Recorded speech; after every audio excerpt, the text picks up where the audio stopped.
DRDO ने कमाल कर दिया है। विमान दुर्घटना में भी पायलट की जान बचाने वाला इजेक्शन सिस्टम को डेवलप कर दिया। भारत ने एक और ऐतिहासिक उपलब्धि हासिल की है जिसमें वो दुनिया के उन चुनिंदा देशों में शामिल हो गया है जो तेज गति पर डायनामिक इजेक्शन टेस्ट कर सकते हैं। अब तक अमेरिका, रूस और फ्रांस जैसे ही कुछ देश इस तकनीक में महारत रखते थे, लेकिन भारत ने अभी स्वदेशी तकनीक शक्ति के साथ ये साबित कर दिया है कि भारत अब आत्मनिर्भर बन चुका है। इजेक्शन टेस्ट आखिर होता क्या है, आइए आपको बताते हैं। इजेक्शन सीट किसी भी लड़ाकू विमान का एक अहम हिस्सा है। यह पायलट को तकनीकी खराबी, विमान दुर्घटना या किसी भी इमरजेंसी सिचुएशन में अपनी जान बचाने का अवसर देती है।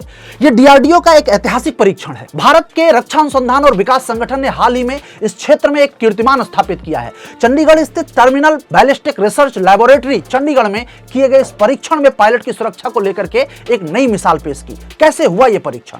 इस परीक्षण में भारतीय लाइट कम्बैट एयरक्राफ्ट के अगले हिस्से को रॉकेट स्लेट पर रखा गया। विमान ने लगभग 800 किलोमीटर प्रति घंटे की रफ्तार पकड़ी और जैसे ही यह गति प्राप्त हुई, विमान की कैनोपी सही ढंग से टूटी।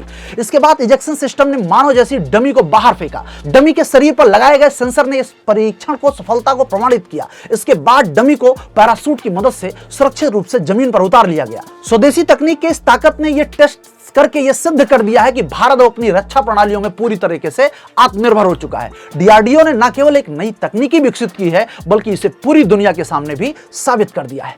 Thank you.